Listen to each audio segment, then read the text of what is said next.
मराठी भाषिक भक्त समाजास सहज समजावे म्हणून हिंदी भाषेतून मराठी भाषेत रूपांतरित करण्यात आलेला आहे.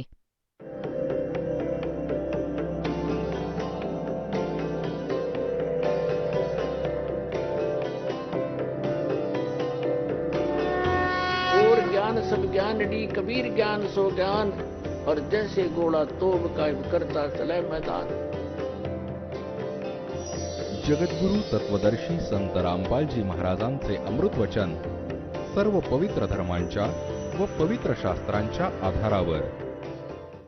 आता आपण येऊ त्या पवित्र सद्ग्रंथ आपल्या श्रीमद भगवद्गीतेच्या आणि श्लोक नंबर 2 वर 15व्या अध्यायाचा दुसरा अध्याय नंबर 15चा मंत्र नंबर 1 तर आपण वाचला की वरती मूळ खाली शाखा असा हा संसार रूपी पिंपळाचा अविनाशी वृक्ष सांगितलाय. आणि छंदांसी यस्य पर्णानी त्याचे सगळे भाग पान आदी भाग आहेत. यह तम वेद जो त्याला जाणतो स वेदवित हे सगळं आपण वाचलंय.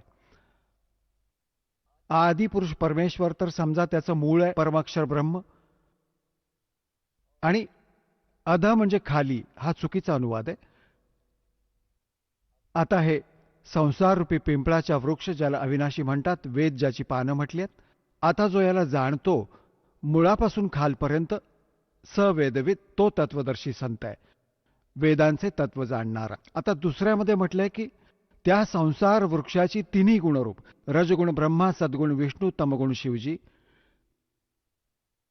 त्या विषय वासनारूपी शाखा समजा आणि त्या खाली आणि वर पसरल्या आहेत, सर्वत्र नव्हे. हे मनुष्य लोकात कर्मानुसारही आपल्याला सुनियोजित ठेवतात. जसं ज्याचं कर्म आहे तसंच देत राहतात. हे इथं आहे. आपल्याला बांधून ठेवतात, बांधणारे असतात आणि खाली आणि वर पसरले आहेत, सर्व लोकात नव्हे. आता तिसऱ्यात म्हटलंय या संसाराचे स्वरूप जसं सांगितलं आहे तसं या विचार काळात नाही प्राप्त होत. गीता ज्ञानदाता म्हणतो की जे मी तुला आता गीतेचं ज्ञान तुझ्या माझ्या विचार काळात डिस्कशनमध्ये, गीतेच्या ज्ञानाच्या चर्चेत या संसाररूपी वृक्षाचे जसे स्वरूप सांगितले आहे तसं या विचार काळात म्हणजे तुझ्या आणि माझ्या गीतेबाबतच्या डिस्कशनमध्ये मी नाही सांगू शकत, कारण याचे या विचार काळात नाही मिळत. कारण ना याचा आदी आहे आणि ना याचा अंत आहे, की मला याचं काही ज्ञान नाही. तथा न आता याची चांगल्या प्रकारे स्थिती आहे. म्हणून या सुविरूढ मूलम यांनी अनुवाद चुकीचा केलाय. अति दृढ मूळ असलेले हे ठीक आहे, इथं पुरेसे आहे. अति दृढ मूळ असलेले म्हणजे वर जे मूळ आहे ते तर आहे अमरस्थळ, अमरस्थान परमात्म्याचं. जसं वरचं जे मूळ समजा जिथून सर्व संसाराची उत्पत्ती झालेली आहे, जसं मुळातून झाड उगवतं, बनतं, रोप बनतं, तर ते आधी वरचे जे लोक आहेत, सतलोक, अलखलोक, अगम आणि अकेय लोक, ते तर सुविरूढ आहे म्हणजे दृढ आहे. ते तर अविनाशी स्थान आहे. आणि तिथूनच बाकी संसाररूपी वृक्षाची प्रवृत्ती विस्तार प्राप्त झालेला आहे. म्हणजे तिथूनच सर्वांची रचना झाली आहे. ते तर अविनाशी आहे. सुविरूढ मूलम संसाररूपी वृक्षाचे जे मूळ आहे ती तर समजा दृढ आहे, अविनाशी आहे. हे पहा, वरती मूळ आणि खाली तिन्ही गुणरूपी शाखा हा संसाररूपी वृक्ष आहे. तर ऊर्ध्व मूलम वरचे जे मूळ आहे ते तर अविनाशी आहे. आता 15व्या अध्यायातील आपण आता तिसरा श्लोक वाचत आहोत. सुविरूढ मूलम म्हणजे अतिदृढ मूळ असणारे वरील स्थान जे पक्के अविनाशी आहे, त्या संसाररूपी पिंपळ वृक्षाला दृढेन म्हणजे दृढ असंग शस्त्रेणचा अर्थ तत्वरूपी किंवा तत्वज्ञान रूपी शस्त्राद्वारा कापून यांनी वैराग्य रूप शस्त्र केलंय. याचं कारण की तत्वज्ञानाविषयी चाललं आहे. तत्वज्ञान रूपी शस्त्राने कापून अर्थात ते चांगल्या तऱ्हेने त्या तत्वदर्शी संताकडून तत्वज्ञान प्राप्त करून आणि याला चांगल्या प्रकारे समजून घेऊन त्या पश्चात त्या परमेश्वराच्या त्या परमपदाचा शोध घेतला पाहिजे. हे पहा 15व्या अध्यायाच्या 4थ्या श्लोकात. तिसरा आपण वाचला. आता चौथ्यावर पुढे इथे याचा अनुवाद आहे चौथ्याचा. त्या पश्चात म्हणजे तत्वदर्शी संतांकडून प्राप्त ज्ञानाच्या आधारे, त्या तत्वज्ञानाच्या आधारे त्या पश्चात त्या परमपद परमेश्वराचा व्यवस्थित शोध घ्यायला हवा, ज्यात गेलेले साधक म्हणजे पुन्हा फिरून संसारात येत नाहीत आणि ज्या परमेश्वरापासून या पुरातन म्हणजे जुन्या संसाररूपी वृक्षाची प्रवृत्ती विस्तार पावली आहे, म्हणजे ज्या परमात्म्याने सर्व ब्रह्मांडांची रचना केली आहे त्याच आदिपुरुष नारायणाला, परमअक्षर ब्रह्मला, सच्चिदानंद घनब्रह्मला मी शरण आहे. या प्रकारे दृढनिश्चय करून त्या परमेश्वराचे मनन आणि निधिध्यास करायला हवं. प्रपद्ये म्हणजे त्याची पूजा करायला हवी. आता श्रीमद भगवद्गीतेचा अध्याय नंबर 15च्या श्लोक नंबर 1 ते 4 मध्ये स्पष्ट झालं की तत्वदर्शी संत कोण असेल, जो हे विभाग सांगेल, संसाररूपी वृक्षाचे कोणकोणते भाग आहेत. मग सांगितलं त्या पश्चात परमेश्वराचा, त्या परमपदाचा शोध घ्यायला हवा, जिथे गेल्यानंतर साधक पुन्हा फिरून संसारात कधीही येत नाहीत. त्यांचा जन्म आणि मृत्यूचा दीर्घ रोग नाश पावतो. आता पुण्यात्म्यांनो, प्रसंग चाललाय इथे 3 परमात्मा, 3 पुरुष, 3 प्रभू मुख्यत्वे अध्यात्मज्ञानात असतात. एक क्षरपुरुष, एक अक्षरपुरुष, एक परम अक्षरपुरुष, ज्याला सच्चिदानंद घनब्रह्म म्हटलंय. श्रीमद भगवद्गीतेच्या अध्याय नंबर 15च्या श्लोक नंबर 16 आणि 17 मध्ये 3 पुरुषांची माहिती भिन्न भिन्न आहे. त्याआधी थोडे आणखी संशय निवारण करूया आणि थोडंसं प्रमाण जाणून घेऊ. श्रीमद भगवद्गीता अध्याय नंबर 7च्या श्लोक नंबर 29 मध्ये गीता ज्ञानदात्याने म्हटलंय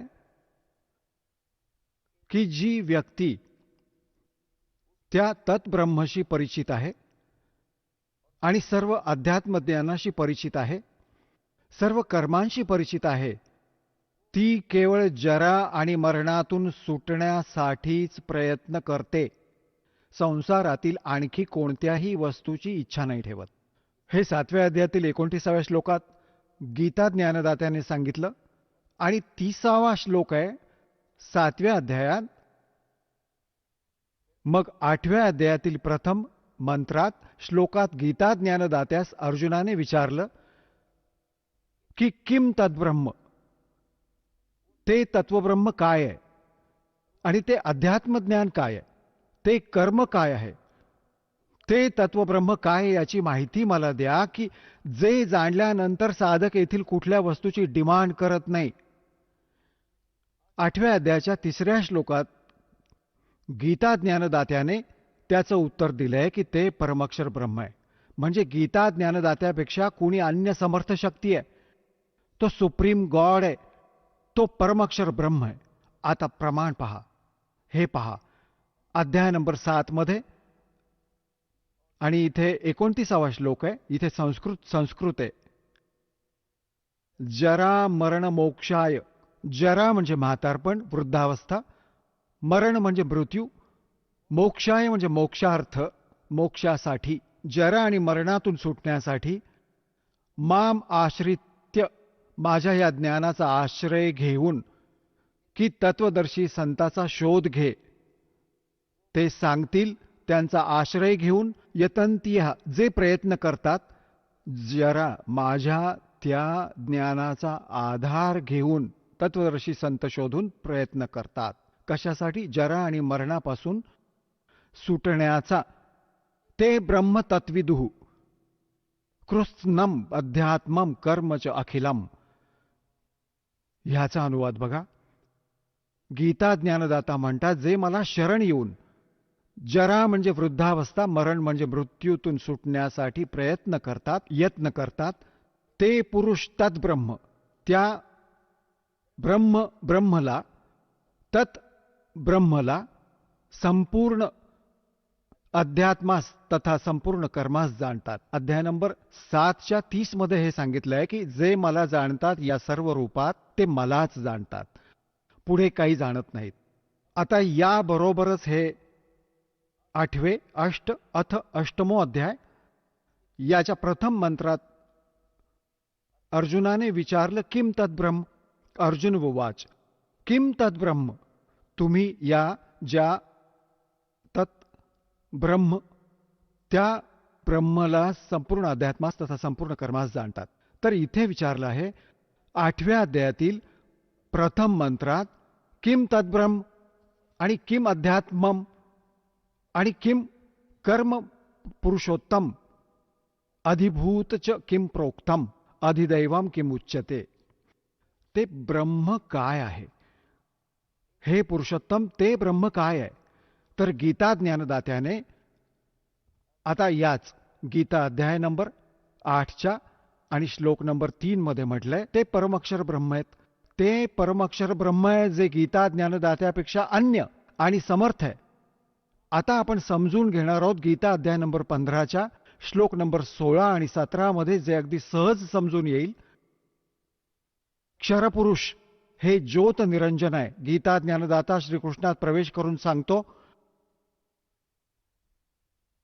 आणि अक्षर पुरुष आहे या 7 शंख ब्रह्मांडाचा स्वामी, जो संसार रूपी वृक्षाचं खोड समजा. आणि मूळ जे आहे ते परमक्षर ब्रह्म आहे. आता बघा गीता अध्याय नंबर 15 तील श्लोक नंबर 16 आणि 17 हे पहा. याच्या खाली आहे 16वा इथे श्लोक आहे. द्वौ इमौ पुरुषौ लोके क्षरः च अक्षरः एव च.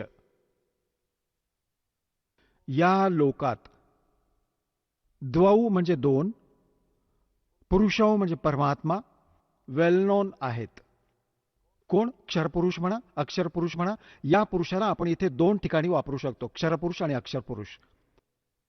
आणि याच्या अंतर्गत जितके प्राणी आहेत ते तर नाशवंत आहेत. जीवात्मा कुणाचा मरत नाही, हे तर सगळ्यांचं, गाढवाचंही नाही मरत. इथला अनुवाद पहा. या संसारात नाशवंत आणि अविनाशी सुद्धा हे 2 प्रकारचे पुरुष म्हणजे परमात्मा प्रभू आहे. एक क्षरपुरुष, एक अक्षरपुरुष. आणि संपूर्ण प्राण्यांचे शरीर नाशवंत आहे. जीवात्मा तर सर्वांचा अविनाशी आहे, गाढव कुत्र्याचा आहे. आता 17 मध्ये काय आहे की उत्तम पुरुषत्व अन्यहा. या दोन्हींपेक्षा, या क्षर आणि अक्षरापेक्षा, या 2 पुरुषांपेक्षा अन्य आहे. उत्तम पुरुषत्व अन्यहा. आणि परमात्मा इति हृदार्था, ज्याला परमात्मा म्हटलं जातं. यह लोकत्रयम आविष्य विभर्ती, जो तिन्ही लोकात प्रवेश करून सर्वांचं धारण पोषण करतो. अव्यय ईश्वर, तो वास्तवात अविनाशी परमात्मा आहे. उत्तम पुरुष म्हणजे श्रेष्ठ प्रभू तर कोणी अन्य आहे. या दोन्हींपेक्षा 16व्या श्लोकातल्यापेक्षा अन्य आहे, वेगळाच आहे. तिन्ही लोकात प्रवेश करून हा संसाररूपी वृक्ष, हे सर्व पूर्ण संसाररूपी वृक्षाला म्हणजे मुळापासूनच आहार प्राप्त होतो. म्हणजे त्या परमात्म्याने सर्वांचं धारण पोषण होत आहे. तो सर्वांचा परमात्मा आहे, सर्वांचा दाता आहे. आता इथे पुन्हा पहा. उत्तम पुरुष तू अन्यच आहे. तो तिन्ही लोकात प्रवेश करून सर्वांचं धारण पोषण करतो. तो अविनाशी परमेश्वर परमात्मा या प्रकारचा सांगितलाय. आता हे विचलित करेल तुम्हाला हे तत्वज्ञानविहीन. हे 15व्या अध्यायातील 18व्या श्लोकात. आता पुण्यात्म्यांनो, हे तत्वज्ञान आहे आणि हे तत्वज्ञानहीन प्राणी तुम्हाला इथे अडवतील की गीता ज्ञानदात्याने 15व्या अध्यायातील 18व्या श्लोकात सांगितलं की तो उत्तम पुरुष मीच आहे. नाही, इथे तर याने असं सांगितलं की माझ्या अंतर्गत जितके प्राणी आहेत त्यापेक्षा मी उत्तम आहे. म्हणून लोकवेदांच्या आधारे म्हणजे दंतकथांच्या आधारे मी पुरुषोत्तम प्रसिद्ध आहे. पण त्याने स्पष्ट केलं आहे 15व्या अध्यायातील 17व्या श्लोकात की तो तर कुणी अन्य आहे. त्याबाबत तर तत्वदर्शी संत सांगतील. बस एवढीच गोष्ट आहे. हे पहा, याचा इथं अनुवाद आहे. गीताध्याय नंबर 15 आणि श्लोक नंबर 18. कारण की मी, याचा अर्थ आहे यस्मात् क्षरम अतीतः अहम अक्षरात अपीच उत्तम उत्तमः अतः अस्मि लोके वेदे.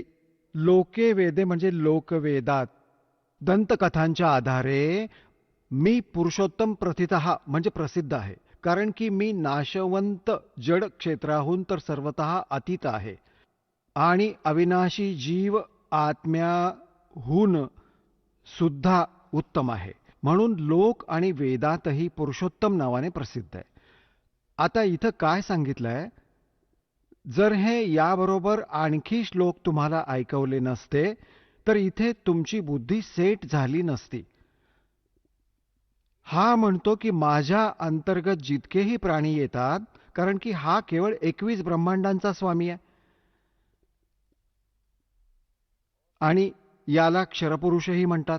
तर हा म्हणतो माझ्या अंतर्गत जितके प्राणी आहेत ते भले नाशवंत जडवर्ग असो वा भले अविनाशी जीवात्मा असो, त्याहून मी उत्तम आहे, श्रेष्ठ आहे. म्हणून या दंतकथेच्या आधारे, लोकवेदाच्या आधारे मी पुरुषोत्तम प्रसिद्ध होत आहे. वास्तवात पुरुषोत्तम तर त्याने सांगितलं कोणी अन्यच आहे.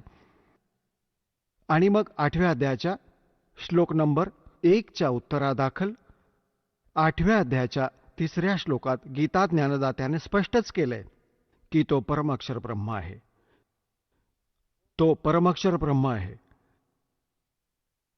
आता पुण्यात्म्यांनो, श्रीमद भगवद्गीता अध्याय नंबर 8च्या श्लोक नंबर 5 आणि 7 मध्ये गीता ज्ञानदाता आपल्याविषयी म्हणतो की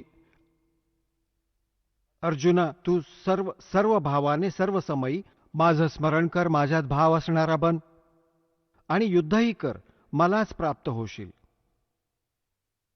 अब जा आसा ता वासा होई, मन कर्म वचन सुमरियो सोई. आता 8व्या अध्यायाच्या 8, 9, 10 मध्ये गीता ज्ञानदाता या 3 श्लोकात स्वतःहून अन्य त्या परमाक्षर ब्रह्मला शरण जायला सांगतात की त्याची भक्ती केलीस तर त्याला प्राप्त होशील. आणि आपल्याविषयी 2ऱ्या अध्यायातील 12व्या श्लोकात, 4थ्या अध्यायाच्या 5 आणि 9व्या श्लोकात, 10व्या अध्यायाच्या 2ऱ्या श्लोकात गीता ज्ञानदाता म्हणतो, अर्जुना, तुझे नि माझे खूप जन्म झाले, तू जाणत नाहीस, मी जाणतो. यातून सिद्ध झालं की गीता ज्ञानदाता ही नाशवंत आहे आणि नाशवंताची भक्ती केल्याने स्थायी मोक्ष होऊ शकत नाही, जन्ममृत्यूचा रोग संपू शकत नाही. आता पुन्हा तुम्हाला हे दाखवतो. श्रीमद भगवद्गीता हीच ती गीता जी आहे. आता मी तुम्हाला दाखवतो पहिले गीतेच्या अध्याय 8चा श्लोक नंबर 13. यात म्हटलंय, गीता ज्ञानदाता म्हणतो, ओम इति एकाक्षरम ब्रह्म व्याहरण मा अनुस्मरण यह प्रयाति त्यजन देहम स याति परमाम गतिम.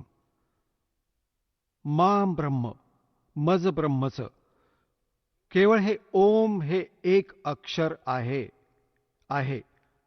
Nothing else. माझं तर केवळ एक ओम अक्षर आहे आणि याचं उच्चारण करून स्मरण करत असता यह प्रयाती त्यजन देहम, जो शरीर सोडून जातो, अर्थात अंतिम समयापर्यंत त्याचं स्मरण करत देह त्यागतो, स याती परमाम गतिम, तो या ओम अक्षराच्या जपाने मिळणारी परमगती, तो या ओम जपाने मिळणाऱ्या परमगतीस प्राप्त होतो. सर्व प्राण्यांचे, हा तर इथून सुरू होतो याचा अनुवाद 12 आणि 13चा एकत्र केलाय त्यांनी. जो पुरुष ओम ओम या एक अक्षर रूप ब्रह्मला, याने जर अनुवाद चुकीचा करण्याचा ठेकाच घेतला होता. हे एका अक्षर नाही, एक अक्षर मज ब्रह्माचं एक अक्षर स्मरण करताना मज निर्गुण ब्रह्मचं चिंतन करीत शरीर त्यागून जातो, तो पुरुष परमगतीला प्राप्त होतो. आता हा इथे काय म्हणू इच्छितोय गीता ज्ञानदाता की माझं तर एक ओम अक्षर आहे,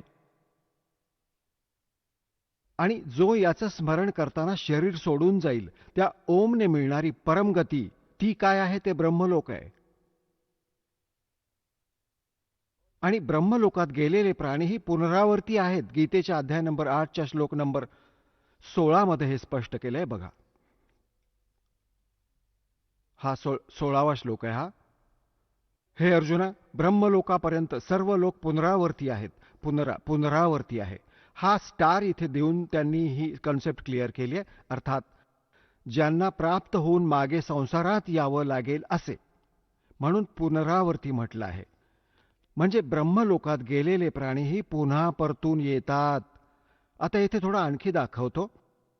पुण्यात्म्यांनो, आपण पोटासाठी, निर्वाहासाठी 15-16 वर्ष शिकतो आणि काय मिळतं? 2 दांबड्या. आणि जर भगवान प्रसन्न झाला तर सर्व काही देईल आपल्याला. या आत्मकल्याणाच्या चॅप्टरला आपण क्लोज करून तर ठेवलाय. आणि कोणी स्टार्ट केलं तर हे अज्ञानी जागोजागी बसलेत ठग. यांना कख माहिती नाही, मूर्ख बनवून ठेवले सर्व विश्वाला. तर दासाची इच्छा आहे की आपण स्वतः समजला तर आपली जडता हटेल. आणि तेव्हा आपण यापासून दूर हटून नकलींपासून. यांनी सत्यानाश केला आपल्या आजापंजांचा आणि सर्वांना भूत बनवलं. कुणी गाढव कुत्र्याच्या योनीत गेले, काळाच्या मुखी देऊन टाकलं. तर हे तत्वज्ञान तुम्ही स्वतः समजून घ्या आणि मग बघा काय गोष्ट आहे. सद्ग्रंथ आपल्या जवळ आहेत. आपण एज्युकेटेड आहोत. यांना काही शिंग फुटली होती की ते वाचतायत आणि चुकीचं सांगतायत आपल्याला आणि आम्ही यांना विद्वान समजलो होतो. तर हे समजून घ्यायलाही थोडा वेळ हवा. आता जसं देवी भागवतात, देवी पुराणात देवीजी त्या हिमालय राजाला ज्ञान देत आहेत आणि त्याला सांगते की तू सर्व पूजा सोडून दे, माझी पूजाही करू नकोस जर तुला आत्मकल्याण हवंय. आणि जितकं तिला ज्ञान होतं की कसं आत्मकल्याण ही किती मानत होती, तर म्हणाली की त्या ब्रह्मचा केवळ एक ओम मंत्र आहे आणि त्याचा जप कर तुझं कल्याण होईल आणि तो जो ब्रह्मलोकात राहतो तिथे जाशील. बघा हे आहे, बघा देवी भागवत. हे गीता प्रेस गोरखपूरहून प्रकाशित आहे. संक्षिप्त देवी भागवत व देवी पुराण. संपादक हनुमान प्रसाद पोद्दार, चिमनलाल गोस्वामी.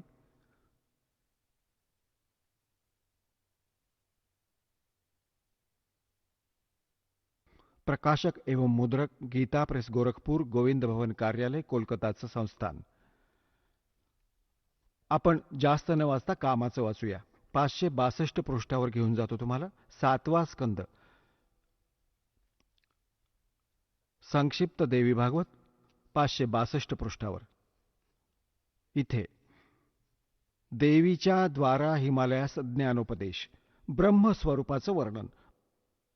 देवीजी सांगू लागल्या. आधी देवी स्वतःविषयी सांगते, मग म्हणते की त्या ब्रह्मचं काय स्वरूप आहे ते सांगितलं जात आहे, जे प्रकाशरूप, सर्वांच्या अत्यंत समीप स्थित, हृदयरूप गुहेत स्थित असल्या कारणानं गुहाचर नावानं प्रसिद्ध आणि महान पद अर्थात परमप्राप्य आहे. ते आहे हे परमसत्य. आता थोडंसं वाचूया. अमृत अविनाशी तत्व आहे सौम्य. त्या वेधण्यायोग्य लक्षाचा तू वेध घे, मन लावून त्या तन्मय होऊन जा. हे बघा, त्या एकमात्र परमात्म्यास जाण, दुसऱ्या सर्व गोष्टी सोडून द्या. म्हणजे सर्वांची पूजा, इव्हन स्वतःची पूजाही सोडून द्यायला सांगत आहे देवीजी. हाच अमृतरूप परमात्म्याकडे पोचवणारा पूल आहे. संसार समुद्रातून पार होऊन अमृत स्वरूप परमात्म्यास प्राप्त करण्याचं हेच सुलभ साधन आहे. या आत्म्याचे ओमच्या जपाबरोबर ध्यान कर. ओम नाम जप त्यानं अज्ञानमय अंधकारापासून सर्वथा पार आणि संसार समुद्राच्या त्या पार जे ब्रह्म आहे ते प्राप्त करशील. ओम नाम स्मरणाने ब्रह्मप्राप्ती होईल, तुझं कल्याण हो. आणि तो ब्रह्म कुठे राहतो? तो आहे सर्वांचा आत्मा ब्रह्म. ब्रह्मलोकरूपी दिव्य आकाशात स्थित आहे. आहा, ते ब्रह्मलोकात राहते आणि ओमच्या नामस्मरणाने तू त्या ब्रह्मला प्राप्त होशील. मिळवशील ते कुठे राहतं ब्रह्मलोकात? आता काय सिद्ध झालं की ओम नामाचा जप केल्यानं कोणती परमगती आहे, ब्रह्मलोक प्राप्ती आहे. श्रीमद भगवद्गीता अध्याय नंबर 8च्या श्लोक नंबर 16 मध्ये स्पष्ट केले की तिथं गेलेलेही जन्म मृत्यूत राहतील, पुन्हा परतून येतील. आता आपण पुन्हा परत येत आहोत श्रीमद भगवद्गीतेकडे.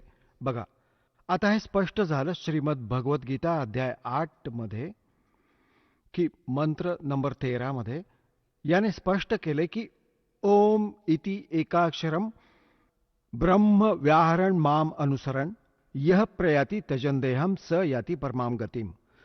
ब्रह्म, मज ब्रह्मचं हे आहे एक एकाक्षर, ओनली वन मंत्र ओम आहे. ब्रह्म म्हणजे मज ब्रह्मचं. ओम इति एकाक्षरम, केवळ हे एक अक्षर आहे, नथिंग एल्स. आणि व्याहरण म्हणजे उच्चार करून, स्मरण करीत, य प्रयाती त्यजंदेहम स याती परमाम गतीम. इथून सुरुवात केली अनुवादाची. जो पुरुष ओम या एक अक्षर रूपी ब्रह्मचं उच्चारण करीत, मज निर्गुण ब्रह्मचं स्मरण करीत शरीराचा त्याग करून जातो, तो पुरुष परमगतीस प्राप्त होतो. कोणत्या परमगतीस? ही कन्सेप्ट क्लिअर केली श्री देवीजींनी की ओम नामाचा जप करा, ब्रह्मचा उद्देश ठेवा आणि कुठं जाऊन पोचाल? ब्रह्मला मिळवाल. कुठे राहतो? ब्रह्मलोकात. 8व्या अध्यायाच्या 16व्या श्लोकात गीताजीमध्ये स्पष्ट केलंय की ब्रह्मलोकपर्यंत सर्व पुनरावर्तीमध्ये सर्व लोक तिथे गेलेले प्राणीही जन्ममृत्यूत येतात. आता तुम्हाला दाखवतो गीताजी अध्याय नंबर 8च्या श्लोक नंबर 5, 6, 7, 8, 9, 10. 5 आणि 7 मध्ये तर गीता ज्ञानदाता स्वतःविषयी सांगतोय. 8व्या अध्यायाच्या 6व्या श्लोकात इतकं म्हटलंय, जा आसा ता बासा होई, मन करम वतन सुमरियो सोई. ज्यात आशा बाळगून तू जप करत राहशील आजीवन, शेवटी त्यालाच प्राप्त होशील. आता बघा अध्याय नंबर 8चा आता श्लोक नंबर आपण 5 वाचूया. आता आपण हेही वाचले होते, आता थोडीशी परत आठवण करून देतो, विसरला असाल. 8व्या अध्यायाच्या प्रथम मंत्रात गीता ज्ञानदात्यास अर्जुनाने विचारलं किम तद्ब्रह्म. आपण 7व्या अध्यायाच्या 29व्या श्लोकात ज्या तद्ब्रह्म ला तत् ब्रह्म, त्या ब्रह्मला संपूर्ण अध्यात्मा, संपूर्ण कर्मांना जाणतात. तो जो मला शरण येऊन जरा आणि मरणातून सुटण्यासाठी प्रयत्न करतो, तो पुरुष तद्ब्रह्मला, आणि अर्थात त्या ब्रह्मला, संपूर्ण अध्यात्माला, कर्मांना जाणतात. इथे अर्जुनानं विचारलं होतं 8व्या अध्यायात प्रथम मंत्रात किम तद्ब्रह्म. या गीता ज्ञानदात्याने 8व्या अध्यायाच्या 3ऱ्या श्लोकात 8व्या अध्यायाच्या या 3ऱ्या श्लोकात उत्तर दिलं, ते परमाक्षर ब्रह्म आहे. आता आपण 8व्या अध्यायाच्या या 5व्या श्लोकात म्हणतो, जो पुरुष अंतकाळातही माझं स्मरण करीत शरीर त्याग करून जातो, तो मद्भावम म्हणजे माझ्या भावरूपास प्राप्त होतो, माझ्यात भावित राहतो, असा याचा अर्थ आहे. हे चुकीचं लिहिलंय यांनी. यात काही संशय नाही. आणि 6व्यात हे सांगितलंय की हा नियम आहे. यम म्हणजे हा नियम आहे. हे बघा, आता आपण 6वा वाचतोय. कुंतीपुत्र मनुष्य अंतकाळी ज्याही भावास स्मरण करत शरीराचा त्याग करतो, त्यालाच प्राप्त होतो. सदा त्याच भावानं भावित राहतो. तद्भाव भावितः, तद्भाव भावितः. हे काय सांगितलंय की जो अंतसमयी तीच ज्याची आस्था असेल तिलाच प्राप्त होईल. जा आसा ता बासा होई. आणि इथे 7व्यात म्हटलंय की यासाठी सर्व प्रकारे सर्व समयी माझं स्मरण कर, अनुस्मर, माझं स्मरण कर आणि युद्धही कर. माझ्यात अर्मण केलेल्या मनबुद्धियुक्त होऊन तू निस्संदेह मलाच प्राप्त होशील. आता 8व्यामध्ये पुन्हा काय म्हटलंय की जर आता अभ्यास योग युक्तेन चेतसा, इथे बघा हा अनुवाद काय केलाय ते वाचू. हे पार्थ, हा नियम तर आधीच्या श्लोकात होता. हे पार्थ, परमेश्वराच्या ध्यानाच्या अभ्यासरूप योगाने युक्त दुसरीकडे न जाणाऱ्या चित्तानं, म्हणजे त्या परमाक्षर ब्रह्मचं, हे पार्थ, हा नियम आहे की परमेश्वराच्या ध्यानाच्या अभ्यासरूप योगाने युक्त दुसरीकडे न जाणाऱ्या चित्तानं निरंतर चिंतन करीत राहणारा मनुष्य परम दिव्यम पुरुष म्हणजे परम अक्षर ब्रह्मला, त्या परम प्रकाशरूप दिव्य पुरुष परमेश्वरासच प्राप्त होतो. हा हे दुसरं झालं गीता ज्ञानदात्याकडून. आणि 9व्यात पुन्हा म्हटलंय, यात स्पष्टही केलंय, कविम पुराणम. पण आता ते छेडायला नको, मोठा चॅप्टर होऊन जाईल. कवीचा अर्थ नंतर बघू. जो पुरुष सर्वज्ञ, अनादी, सर्वांचा नियंता, सूक्ष्माहून अतिसूक्ष्म म्हणजे सर्वांचा नियंता, गीतेहून ज्ञानदात्याहून अन्य येतो, सर्वांचा मालक, आणि सर्वांचं धारण पोषण करणारा तो मूळ जडरूपी परमात्मा, अचिंत्य स्वरूप, आदित्यवर्णम, सूर्याच्या सदृश्य प्रकाश स्वरूप, नित्य चेतन, आदी आदित्यवर्ण म्हणजे सूर्यासारखा तेजोमय आहे त्याचा प्रकाशमय शरीर आहे भगवानाचं. अविद्येहून अतिपार, अविद्येहून अतिपार शुद्ध सच्चिदानंद घनब्रह्म परमेश्वराचं स्मरण करत आहे जी व्यक्ती. आता आपण 8व्या अध्यायाचा 10वा श्लोक वाचतोय. 8-9 आपण वाचले, ज्यात गीता ज्ञानदाता कुणा अन्य परमक्षर ब्रह्मचा महिमा सांगतोय. त्याची भक्ती करणारा तो आहे भक्तियुक्त पुरुष अंतःकाळी. योग बलाने, योगबल म्हणजे भक्तीच्या शक्तीने, भ्रुकुटीच्या मध्यात प्राणास चांगल्या प्रकारे स्थापित करून मग निश्चल मनानं स्मरण करत त्या दिव्य परम पुरुषास परम अक्षर ब्रह्मलाच प्राप्त होतो. श्रीमद भगवद्गीता अध्याय नंबर 17च्या श्लोक नंबर 23 मध्ये गीता ज्ञानदाता म्हणतो, ते परमाक्षर ब्रह्मच्या प्राप्तीसाठी, सच्चिदानंद घनब्रह्म प्राप्तीसाठी 3 मंत्रांचा जप आहे. ओम तत्सत आपलं तर याने सार्वजनिक केलंय, आणि तत् नि सतचं याला ज्ञान नाही, कारण की याने त्या समयी आवेशात येऊन परमात्म्याच्या त्या ज्ञानाचा नाश केला. मग परमात्मा येऊन ते ज्ञान सांगतात, स्वयं आपलं अन्य रूप धारण करून. तर हे त्याचे एजंट समजू शकत नाहीत. परमात्मा या तऱ्हेने ते आपल्या वाणीत लपवून जातात. मग इथं स्वयं येतात किंवा आपला दास पाठवून आपल्या लेकरांपर्यंत ज्ञान मग सार्वजनिक करतात. आता 17व्या अध्यायाचा 23वा श्लोक पुन्हा दाखवतो आपल्याला. पहा, ही श्रीमद भगवद्गीता 17व्या अध्यायातील 23वा श्लोक दाखवतो. अध्याय नंबर 17तील हा 23 नंबरचा मंत्र आहे. ओम तत्सती, ओम तत्सत इति निर्देशः ब्रह्मणः त्रिविध स्मृतः, ब्राह्मणः तेन वेदाच यज्ञाच विहितः पुरा. ओम ओम तत् तत् तत् सत सत. ओम तर सरळ आहे, तत् आणि सत हे गुप्त आहेत, सांकेतिक आहेत. असा हा 3 प्रकारचा सच्चिदानंद घनब्रह्मचं नाव सांगितलंय, परमक्षर ब्रह्मचं नाव सांगितलंय. आता हे काय स्पष्ट झालं की श्रीमद भगवद्गीतेमध्ये गीता ज्ञानदाता हा ऑप्शन देते की त्या परमक्षर ब्रह्मच्या प्राप्तीचा विधी त्या सूक्ष्म वेदात आहे. त्या ज्ञानास तू तत्वदर्शी संतांकडे जाऊन समजून घे. ते सच्चिदानंद घनब्रह्मच्या वाणीत निहित आहे. आता पुण्यात्म्यांनो, हा 3 अक्षरी मंत्र जो आहे ही साधना आहे. आता काय, जसं आमचे जे इष्ट आहेत ते तर परमात्मा सत्पुरुष कबीर साहेब आहेत. आमचे इष्टदेव, अनंत कोटी ब्रह्मांडांचे रचनाहार, कुळाचे मालक हे कबीर साहेब, कबीर देव, कबीर परमेश्वरजी आहेत, जे बनारसमध्ये काशी शहरात एका विणकराची भूमिका करत तत्वज्ञानाचा प्रचार करत आपल्या समर्थतेचं प्रमाण देऊन सशरीर आले होते, सशरीर निघून गेले होते. हे आमचे पूज्य इष्टदेव आहेत.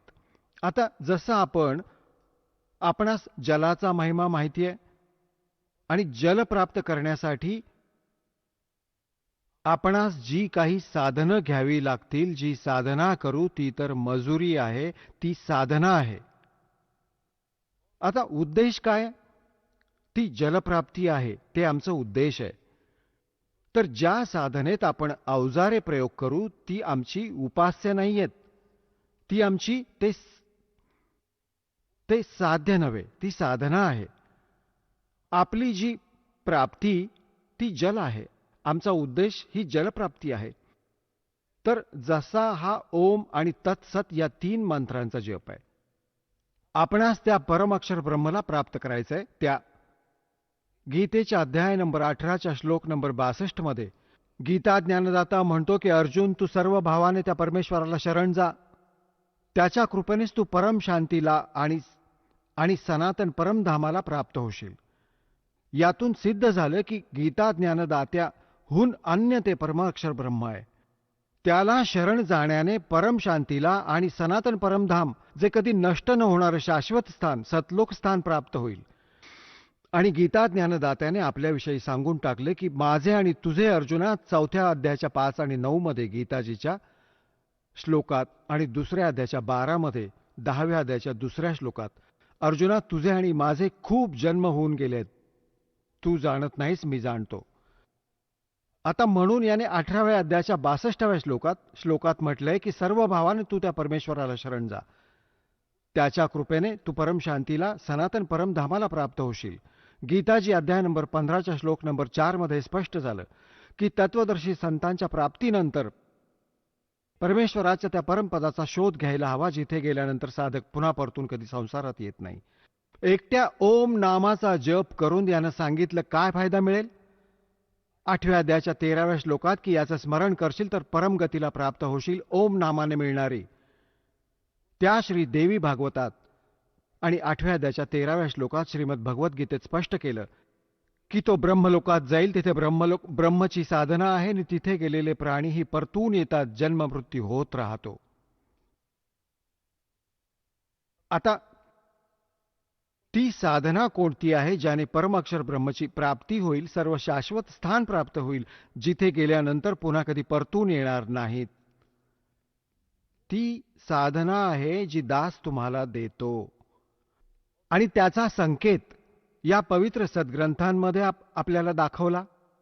आता 17व्या अध्यायाच्या 23व्या श्लोकात श्रीमद भगवद्गीतेत 3 मंत्र सांगितले. ओम तत् सत. ओम आणि तत् या 2 अक्षरांचं मिळून एक सतनाम बनतं. ओम तर सार्वजनिक आहे, तत् हा सांकेतिक आहे. परमात्म्याने म्हटलं होतं की आपण जे मूळ ज्ञान आहे ते अजून गुप्त ठेवलंय आणि जोपर्यंत या मधल्या पिढीची वेळ येत नाही तोवर आपण त्याला सार्वजनिक करणार नाही. नाहीतर हे काळाच्या द्वारा चालवल्या जाणाऱ्या पंथांचे पंथी या गुरूंच्या हाती लागला हा मंत्र, तर तेही 30 नामं द्यायला लागतील आणि मग ते अधिकारी नसतील आणि मग माझ्याशी कोणी परिचित नाही होऊ शकणार. अधिकाऱ्याविना प्राप्त या नामाचा, या नामप्राप्तीचाही काही लाभ नाही. अनधिकाऱ्याकडून प्राप्त करून जप करणं व्यर्थ आहे. तर म्हणून हे गुप्त ठेवलं होतं. आता हा 2 अक्षरी मंत्र आहे. यात एक तत् आहे, एक ओम आहे. हा दोन अक्षरी मंत्र सतनाम आहे. आता याचं किती काम आहे? जसं आम्हाला जलप्राप्ती करायची आहे तर बोर केली जाते हँडपंप लावण्यासाठी. जलप्राप्ती करण्यासाठी जमिनीतून हँडपंप लावावा लागतो. हँडपंप आमचा पूज्य नाहीये, ती तर साधना आहे, हत्यार आहे, अवजार आहे, जलप्राप्तीचं इन्स्ट्रुमेंट आहे. तर हा ओम तत्सत जो मंत्र आहे हा इन्स्ट्रुमेंट आहे, हे अवजार आहे त्या सतलोकात जाण्याचं, ते सत्पुरुष प्राप्तीचं. तर हे आमचं पूज्य नव्हे, हे मंत्र आमचे पूज्य नव्हेत. आणि हे वाईटही नाहीत, कारण यामुळे आम्हाला भगवान मिळेल, आम्हाला जल मिळेल. तर ओम नि तत्चं काम आहे श्वास आणि उच्छ्वासाचं स्मरण करावं लागतं. एका मंत्राला बाहेर सोडायचंय, एकाला आत घ्यायचंय. तर असं समजा जसं आपण बोर मारतो पृथ्वीवर, पृथ्वीच्या आत ती खोदतो. बोर असते लोखंडाच्या पाईपसारखी आणि ती ठोकतात खाली, टोकदार असते पुढे, आणि त्यात माती भरली जाते आणि माती बाहेर टाकली जाते, मग तिला पुन्हा ठोकतात. मग त्याच्याच बरोबर पायी पायी खाली सोडला जातो, खाली सोडत राहतात. तर त्या बोरनी पाईपचं काम आहे त्या जलापर्यंत पोचणं. जलप्राप्ती नाही करू शकत ती बोरनी पाईप. जलप्राप्तीसाठी हँडपंप लावावा लागेल त्यावर, नि तो हँडपंप हलवावा लागेल, तेव्हा ते जल मिळते. असे ओम आणि तत् हा 2 अक्षरी मंत्र समजा बोर मारायची आहे श्वास उच्छ्वासाने. आणि जेव्हा कारागीर म्हणजे मेकॅनिक, मिस्त्री, हँडपंप आणणारा हे बघेल की आता हँडपंप लावण्याची, बसवण्याची वेळ आली आहे, जेव्हा जल मिळेल, तर तेव्हाच त्यावर हँडपंप लावतो. नाहीतर म्हणत राहतो की बोर आणखी ठोका, आणखी खोदा, खोदत राहा. तर पुण्यात्म्यांनो, ज्या समयी तुमची या सतनामाच्या भक्तीची कमाई, तुमच्या भक्तीची कमाई जेव्हा ठीक होईल, त्यावेळी सारनाम दिलं जाईल. तेव्हा हे सारनाम समजा हँडपंप आहे. आणि हँडपंपचंही मग स्मरण करायचं आहे, त्याची मजुरी करायची आहे, त्याची साधना करायची आहे, तेव्हा हे जल मिळेल. तर हे तिन्ही मंत्र, आदिनामही म्हणतात सारनामाला आदिनाम, आणि सतनाम म्हणतात 2 अक्षरांचं, एक ओम आणि एक तत्. तर या तिन्ही मंत्रांच्या साधनेने आपल्याला परमात्मा मिळेल. आणि जसं तुम्हाला आज सकाळच्या सत्संगात, जसं की तुम्हाला पूर्वी सांगितलं आहे की हे भोळे आत्मे या अज्ञानींसह, या चोरांच्या बरोबर किती खुश आहेत, मोठे परमधनी मिळाले, संत मिळाले. तर याविषयी सूक्ष्म वेदात परमात्मा कबीरजींनी सांगितलं आहे के साधों से ती मस्करी और चोरा नाल खुशहाल, ये मल अखाड़ा जीतेंगे युगों युगों के माल. तर असं म्हणतात की या चोर नकली संतांजवळ तर मोठे प्रसन्न होऊन बसलेत. आणि जेव्हापासून या दासानं हा मार्ग स्टार्ट केला परमेश्वराच्या आज्ञेनं, त्या दिवसापासूनच संघर्षाचा सामना करावा लागत आहे. करून थकाण याच कारणानं करवलं या अज्ञानी दुष्ट लोकांनी.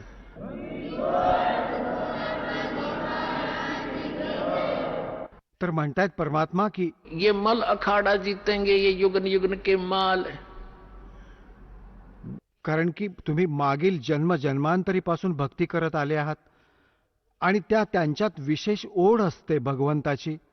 तर ते पुण्यात्मा जाऊन फसले या काळच्या दूतांकडे, या राधास्वामी धनधन सद्गुरू, आणि हे दणव डालेर, आग्रावाले, आणि हा मथुरावाला जय गुरुदेव, हे ठाकूरजी महाराज, हे सारेच्या सारे काळाने पाठवलेले एजंट आहेत. यांनी तर साऱ्या दुनियेला आपल्या नादी लावलं. आता हे पुण्यात्मा परमात्म्याची आस लावूनच होते. युगायुगांचे मल्ल आहेत, पलवान आहेत, रेसलर आहेत हे, आणि थांबू नाही शकत हे आत्मे भगवंतांशिवाय. यांच्या आत अशी एक प्रेरणा आहे मागील संस्कारांची. आणि आता हे फसले या काळाच्या दूतांकडून की जिथे काही भक्ती नाहीये, ज्योत लावणे यांनी बंद करून टाकलं, धर्मकर्माचे काही मार्ग नाहीत, विधी नाहीत, शास्त्रानुकूल साधना नाही. तर हे नास्तिक होतील काही दिवसांनंतर. जर हा मार्ग स्टार्ट नसता झाला भगवंताचा, तर पूर्ण भारतवर्ष नास्तिक झालं असतं. आता हे नास्तिक झालेच आहेत. जसे ख्रिश्चन आहेत, सर्व मांस खातात, दारू पितात, सिगरेट पितात, काही मनाई नाही. फक्त एकदा चर्चमध्ये हे केलं की चल भाऊ. तर ही काय भक्ती आहे? इथेच सीमित होतं. काही दिवसांनंतर हे जेवढेही त्या दुसऱ्या महापुरुषांकडे गेले, त्यांना परमधनी जाणून, आता सर्वांची दुर्गती होईल, थोड्या दिवसात सुरू होऊन जाईल. आणि मग नास्तिक होतील, विचार करतील कुठे भगवंत नाहीये. आम्ही 6-6 तास ध्यान लावून पाहिलं, गुरुजी तर 2.5 तास सांगत होते. तर आता परमात्म्याने कृपा केली की आपल्याला हा यथार्थ भक्तीचा मार्ग मिळाला. आता काय की जसं ये तो मल अखाड़ा जीतेंगे युगन युगन के माल. ते पुण्यात्मे हे खरं ज्ञान ऐकतील, मग पळत येतील आपल्या या यथार्थ स्थानी. ते राहू नाही शकत तिथं. आज काय बालक आहेत? केसांची त्वचा सुद्धा ओरबडून देतील जेव्हा समजून आले की यांना परमधनी मानलंय, हे सांगतील ते फायनल आहे. आता त्यांना कखही माहिती नाही, सतनामाचा पत्ता, काळाच्या 5ही नामांचा जप करवतात आणि गोष्टी करतात सतलोकी जाण्याच्या.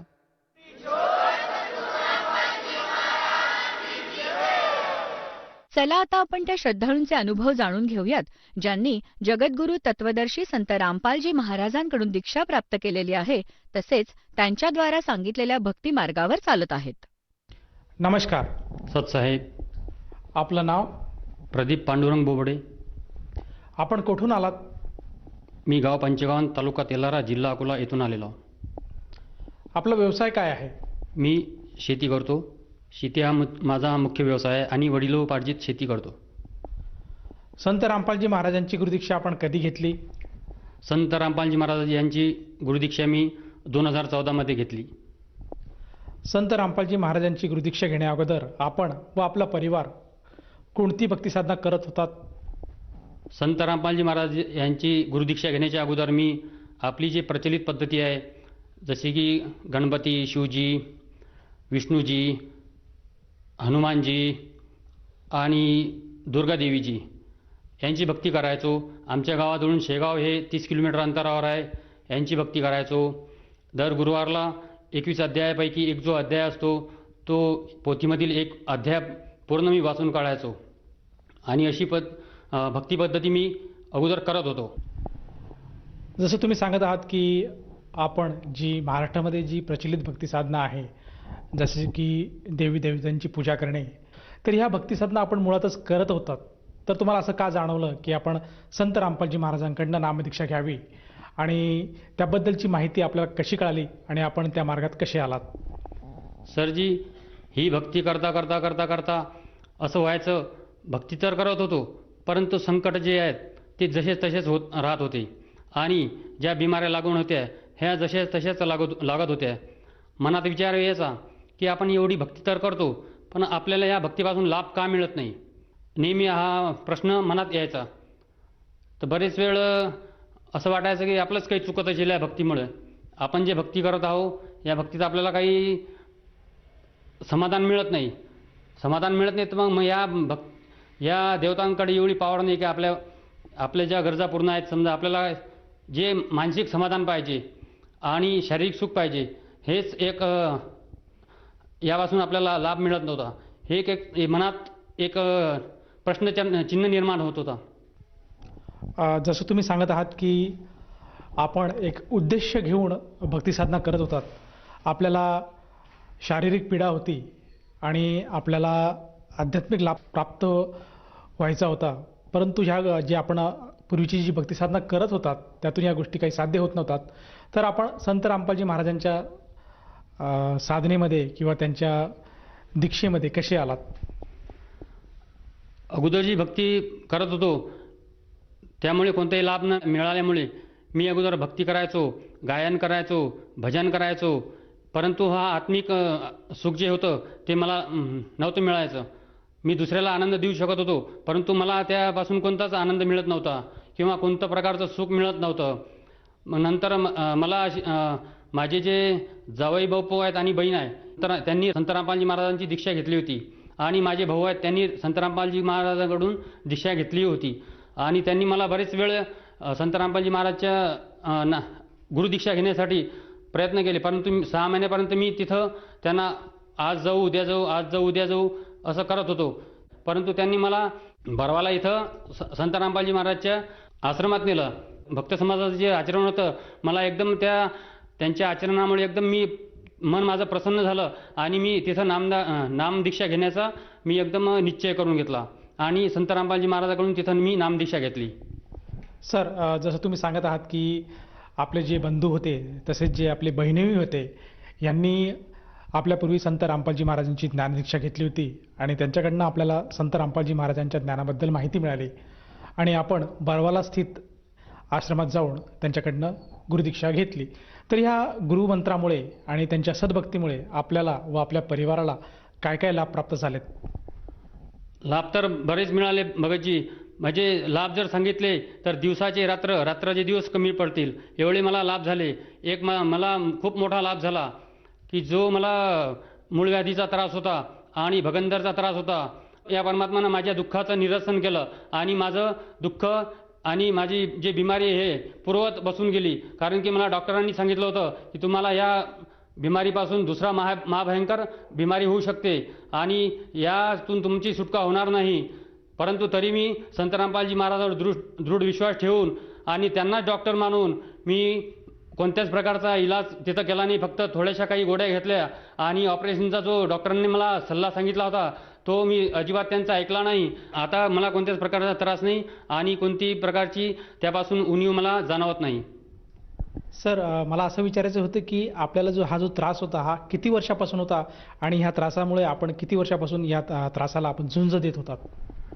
या त्रासाला बघायची मी 2 वर्षापासून झुंज देत होतो, परंतु मला कोणत्याच प्रकारचा यापासून अगोदर लाभ मिळाला नाही. परंतु ज्यावेळेस संत रामपालजी महाराजांची गुरुदीक्षा घेतली त्यावेळेस मला याचा पूर्णपणे लाभ झाला आणि माझे दुःख पूर्णपणे बरे झाले आणि माझा रोग ठीक झाला. म्हणजे जे आपण मनात इच्छा निर्माण करतो त्या पूर्ण इच्छा ज्या निर्माण होतात त्या पूर्ण इच्छा पूर्ण होतात.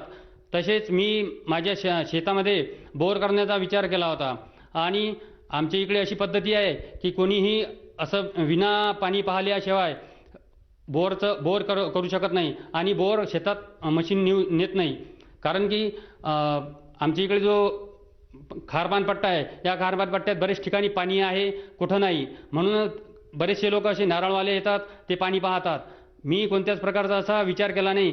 मी असं म्हटलं आपण ज्या परमात्माची भक्ती करत आहोत, ज्या परमात्मावर आपला दृढ विश्वास आहे, ते परमात्मा आपल्यासाठी कुठंही काही करू शकतात. म्हणून मी असा विचार केला. माझ्या शेतात मी ज्यावेळेस बोरची मशीन आली, बोरवाल्याने विचारले तुम्हाला इथं बोर कुठं करायचे आहे, तुम्ही पॉईंट नेमला का या बोरसाठी मशीन जिथं लावायची आहे? म्हटलं जिथं बोरची मशीन आहे तिथंच तुम्ही बोर सुरू करा. त्यांनी मला सांगितलं इथं नारळ फोडावे लागेल. मी म्हटलं नाही, नारळ वगैरे काही फोडायचं नाही, संत रामपालजी महाराजांचा जय जयकार लावा आणि तुमची मशीन सुरू ठेवा. त्यांनी मशीन चालू केली. चालू करता करता पूर्ण रात्रभर ते मशीन चालू झाली आणि एका रात्रीत ते पूर्ण बोर झाली. बोर झाल्यानंतर भगजी एक प्रसंग असा आला भगजी माझ्यासमोर. आमच्याकडे 10 पाईप टाकतात, म्हणजे 20 फुटाचा एक पाईप, 200 फूट आम्ही बोर करतो. काही त्यामध्ये झरीचे पाईप असतात आणि काही प्लेनमध्ये पाईप असतात. असे करता करता करता ते एक पाईप सोडत गेले, जमिनीमध्ये जसे सोडत गेले तसे जमिनीत सोडता सोडता त्यांनी एक पाईप सोडायचा, दुसरा सोडायचा, तिसरा सोडायचा, चौथा पाईप सोडायचा.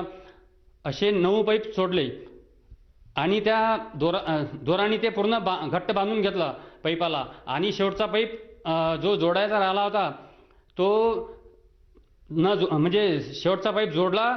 त्याच्या अगोदरच हे खालचे पाईप सर्व त्या जमिनीमध्ये चालले गेले, पाण्यात चालले गेले. विचार पडला आता कसं करायचं. जो पाईप जोडतो त्या पाईपाला प्रत्येक याला आपण हे लावतो, सोल्युशन वगैरे लावतो आणि तो स्क्रूने फिट करतो. हा शेवटचा पाईप तसाच राहिला होता. ते जे 9 पाईप जमिनीत गेले ते पाण्यात गेले.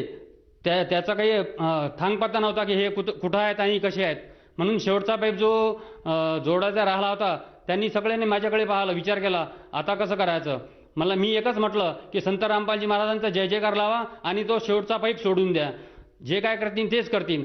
तो शेवटचा पाईप मी तसाच त्या याला जोडून दिला आणि तो पाईप म्हटला आता तुम्ही ते पूर्ण पाईप उचलून पहा. म्हणजे पूर्ण पाईप जुटत नसते तर तो एक पाईप वरती येत असता, परंतु ते पूर्ण पाईप त्या शेवटच्या पाईपासोबत जुडले. नंतर मी काय केलं, आमच्या इकडे ते ग्रॅव्हल वगैरे टाकतात आजूबाजूला आणि नंतर त्याला ते लोखंडी पाईप असते, म्हणजे त्याला पायली म्हणतो. ते पायली त्याला जोडून दिली आणि शेवटून मी एक दगड घेतला आणि ते पाणी असं टाकलं. म्हटलं जर पाण्यात हा दगड गेला तर पाणी वाजणार आहे आणि हे आपला पाईप म्हणजे त्याला जोडला म्हणजे ते आपलं काम सक्सेस झालं. पण तो दगड जो सरळ पाण्यात गेला आणि पाण्याचा आवाज आला. दगड इकडे तिकडे जर पडत असता तर तो दगडाचा आवाज जिथं खाली दगड आहेत, जिथं ते ग्रॅव्हल आहे तिथं पडत असता. परंतु तो नंतर तो पूर्ण पाईप त्या जोडला गेला आणि बोरपर्यंत पूर्ण पाईप जोडले गेले. नंतर मी दुसऱ्या दिवशी विचार केला की आपल्या बोरला किती पाणी आहे हे तर आपल्याला माहीतच आहे किती पाणी लागलं. मग दुसऱ्या दिवशी मी ते दुसरी मशीन जे पाणी उपसायची मशीन असते ती घेऊन आलो.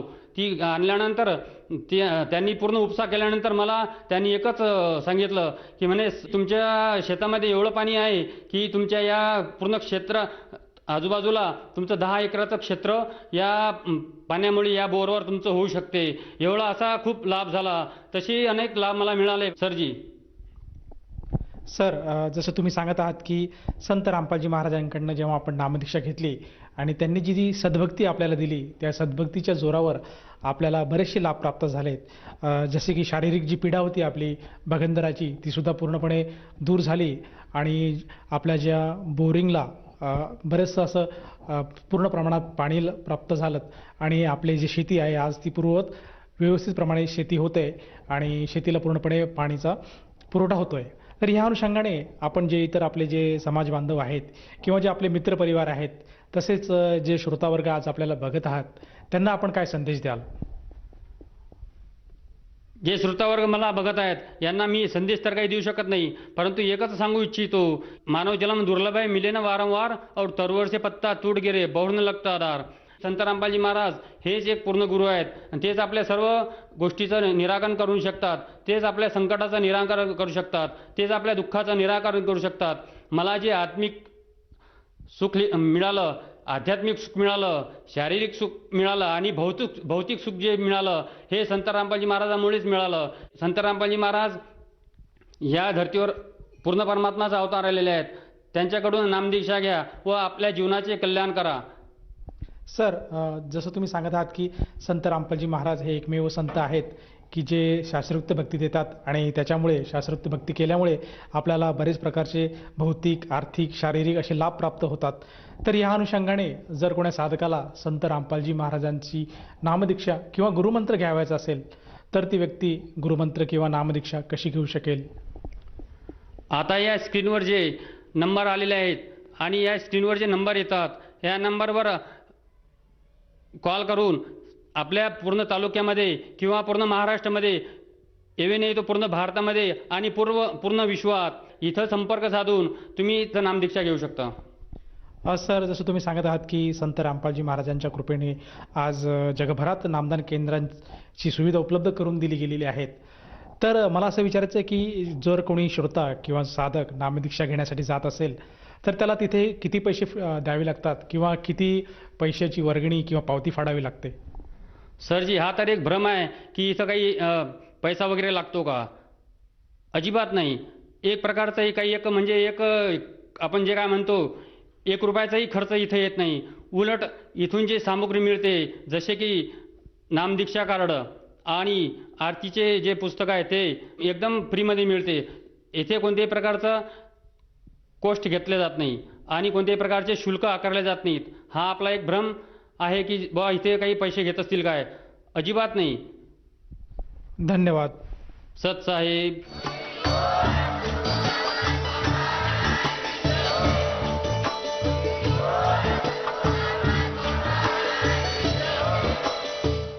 आपण ऐकत होता जगद्गुरु तत्वदर्शी संत रामपालजी महाराजांचे मंगल प्रवचन.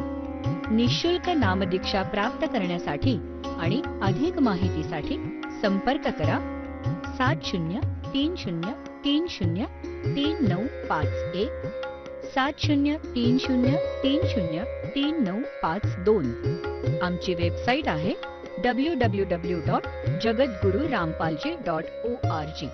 सर्व पवित्र धर्मांच्या व पवित्र शास्त्रांवर आधारित प्रमाणित अनमोल पुस्तक ज्ञानगंगा किंवा जगण्याचा मार्ग यापैकी कोणतेही एक पुस्तक निशुल्क मागवण्यासाठी आम्हाला आपले पूर्ण नाव, पूर्ण पत्ता, पिनकोड सहित आणि फोन नंबर लिहून 7030303951 7030303952 नंबरवर SMS करू शकता किंवा आम्हाला 7030303950 नंबरवर व्हॉट्सअप देखील करू शकता.